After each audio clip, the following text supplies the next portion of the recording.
This is like a bunch of tigers at a circus, and I'm in the center of the ring right now.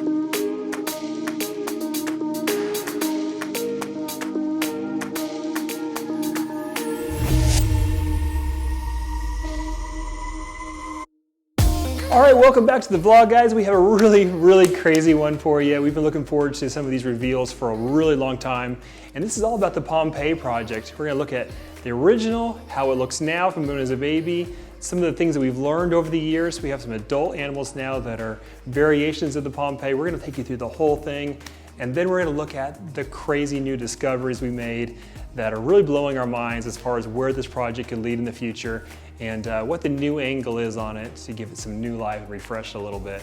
So we're gonna dive right in. There's a ton of snakes in this vlog, guys, so try to keep up and we'll hit it hard. All right, so here it is. This is where it all started. This is the original Pompeii male. So refresher, this is a black pastel, Yellowbelly, Redstripe, Spotnose clown. And as a baby, it was neon red, absolutely gorgeous. And even as an adult, he looks really good. It still has amazing color. I mean, they do change as adults, but what an amazing looking adult he's become. So he's been a lot of really awesome babies for me. He's produced some amazing stuff. We've changed the combos a little bit. We've made some variations on it. And a couple times we've even managed to add a gene to this. So we're gonna look at a few of those before we look at the babies he just made. So here we have the male fire Pompeii. Now this is one of only 2 animals I've managed to hatch that actually have all the Pompeii genetics plus an extra gene. Check him out. He's actually right now breeding. We're gonna interrupt him a little bit. He's breeding to a really amazing disco het clown female. So we're trying to make a disco inferno Pompeii.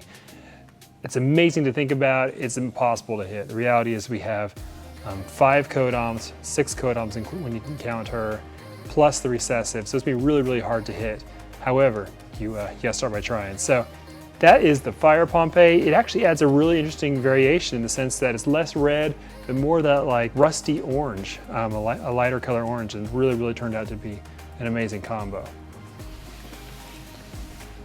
So over here we have the second Pompeii where we actually added a gene to it. So this is black pastel, Yellowbelly, Spotnose, Redstripe, and then Pinstripe. So we called it the Pinpeii. And she is getting really big. She's ready to move up a tub. But this is the Pinstripe Pompeii, or we call it the Pinpeii, and it has just a wild coloration to it. The pattern is wild. So Pinstripe, as you guys know, is a very heavy pattern mutation. And the Pompeii adds all these crazy colors and outlining, and you see the red here in the side, the oranges, and she's turned out really amazing. It's really hard to imagine what to do to her to change it up much, honestly. You can make her a little brighter, maybe Orange Dream or another copy of Redstripe. Really great combo. So the next 2 are actually substitution versions of the Pompeii. So what we did was we tried to figure out, the black pastel was kind of the critical component of the original Pompeii. We thought, what if we can substitute that for another type of dark gene? Can we still make some really incredible versions of it, maybe even better? And so the first one we have to show, it might be in shed here. She is, but she's huge and beautiful. This is the chocolate version of the Pompeii. We may have a little video clip of her not in shed that we can put up as well, but that turned out absolutely incredible. It actually had a lot more contrast with the chocolate as opposed to the black pastel, and the outline of the alien heads here, where they still have nice red spots, but very heavy duty black outlining and a crazy dark belly. This is actually probably one of my favorite versions of this project for me. It's really amazing. Another one we tried putting Stranger in place of black pastel, and we ended up with a Spotnose, Redstripe, Yellowbelly, Stranger clown. And this one has its own unique variation too, because it's very red, very unique, yet it lacks a lot of the black outlining that both the Pompeii and the chocolate version have.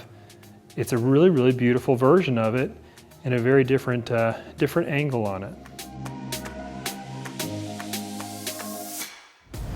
So this one is the GHI version. So it's GHI instead of black pastel. And this was one of my best breeders last year, and he's still bouncing back. He's still a little thin. It's a very unique what GHI did is it took away a lot of the blacks and contrast, but it actually added a lot of really complexity to the sides. You have the black flecking on everything, really changed the look of it overall. And I show him because he is the dad of one of the really amazing new combos we just made that we're going to show you in just a second. So those are some of the adult variations, and I hope that kind of helps you understand these babies when you see them, kind of where they fit into the patchwork of all this. The main thing I would say is we loved how this complex has developed and all the different variations that have been made possible because of the Spotnose, Yellowbelly, Redstripe, and all this different stuff you can do with that. So let's check out those brand new combos. Okay, so from that really cool GHI clown combo, we hatched this boy earlier in the season. We haven't shown him yet. This is really taking advantage of that really wild interaction between GHI and Spotnose that I absolutely love. But in this one we have black pastel, GHI, Spotnose, Yellowbelly, possible Redstripe, clown. And just look at the complexity and how crazy the pattern is, how blown up and wild the sides are.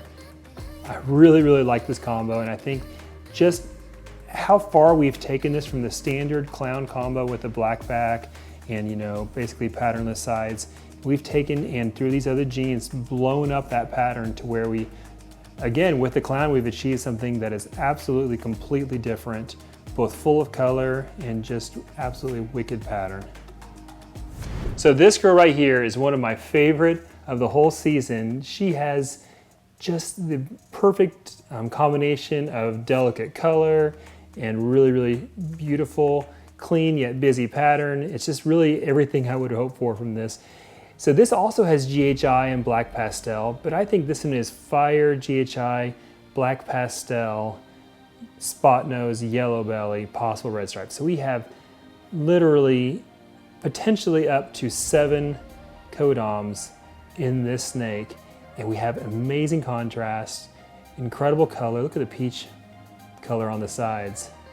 That yellow belly edging on the side there, the high side. It's honestly, there's not really that much you can say about this snake because it is so unique and special in its own way. And it's a girl, so we gotta grow her up and find out exactly what's in her. But what an amazing kind of progression this animal has brought to the project. So just for a little added interest, this one I believe is essentially the heterozygous version of this one. So you see when you have all these genes stacked in there without clown, what a change it makes when you add the clown later. But this one is almost patternless on the side. You see a little bit of delicate patterning. You see a little bit of the same color palette coming through, but then that bone white, dash stripe on the back, that's from the Spotnose, really brings that in on these GHI combos. And then it gets obliterated in the clown because the clown is a black back. When you stack these genes and you see exactly what happens between one animal to the next, it's like unraveling a mystery. And these two animals are just fantastic mysteries to me. All right, so this last clutch is kind of the pinnacle of what we've done for 2020 with the Pompeii Project. And the whole goal this year was to do the Mahogany version. So we're gonna put the Pompeii into the Mahogany, see if we can get black pastel Mahogany clown combos, which I don't think have been done. And then we're gonna see if we can make a Mahogany version of the Pompeii and see how great it is, because it's another really nice dark gene. And we got some crazy results. Looking forward to showing these to you now. This whole clutch is absolute firecrackers. They're all gonna be trying to bite me the whole time, so that'll be real fun. So black pastel, Mahogany, Yellowbelly, clown. Really, really, really pretty. And he's really gunning for me, he or she. This is the Mahogany, Redstripe, Yellowbelly clown. I'm extremely impressed with this one because it is such a very unique color to it. It is absolutely rust colored all the way through. This is my male from the clutch, and I'm so excited to use this animal and really take this to its next level because that is so red, so cool, and it has this quality to it that is really hard to explain, especially look at those sides and how bright they are. So the next one is the Mahogany Spotnose Yellowbelly clown. Now, when I'm showing this snake, I want to give a shout out to GHI Reptiles Canada because he did some really interesting Spotnose Mahogany clown combos this year.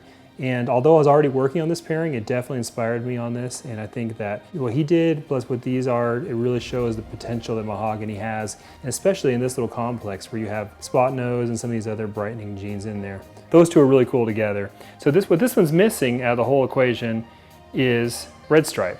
And now we get to show you the one with Redstripe. So this right here, guys, is the Mahogany version of the Pompeii. So Mahogany, Redstripe, Yellowbelly, Spotnose, Clown. Look at the color difference between these two. When you add the Redstripe, you get a much deeper level of red in there. This basically looks a lot like a Pompeii. The big difference I'm seeing is the color is a little different in the red, and then the actual alien heads themselves are not as light. So you don't get quite the same contrast level as with the Pompeii, so it doesn't pop quite as much, but still we're seeing really, really deep dark reds, maybe even deeper than the Pompeii. And then we're seeing on this one, you're seeing how we take Redstripe out of the equation, you lose a lot of those dark reds, but you still have a really awesome contrasted snake. And then when you take Spotnose out of the equation, you lose the contrast, but you bring in, as long as you have Redstripe and Yellowbelly, you bring in this amazing deep reds again. I'm really, really, really amazed by all these. Miguel talked me out of this one when he visited this week, and she will be one of the most, ouch, he did get me, one of the most missed snakes in my collection, because this snake is absolutely phenomenal. Miguel, you're taking home an amazing girl. Really, really awesome project. All right, so those are really, really, really cool and absolute firecrackers, as you saw. It's such a cool thing to see the evolution of a project where you started out with the Pompeii, which is such a pinnacle animal from the beginning, and then start to explore the different variations. And even 4 years later, we're still finding really, really unique angles on it, adding things to it, swapping certain genes out. It's really, really, really a fun experiment to work with these things. And I hope you guys take that away from this video, just how much there is to learn about these morphs. Even when you think you've reached the pinnacle animal, there's still a lot to go on it. Hope you guys enjoyed this video. Thank you so much. We actually wanted to get this video out of the way early because we have some awesome, awesome new Pompeii clutches hatching in about 3 to 4 weeks. And so we wanted to show you guys, catch you up on the project, and that way we can show you the next thing if we hatch something really crazy on that. So thanks for watching. Be sure to like and subscribe, and we'll see you next week.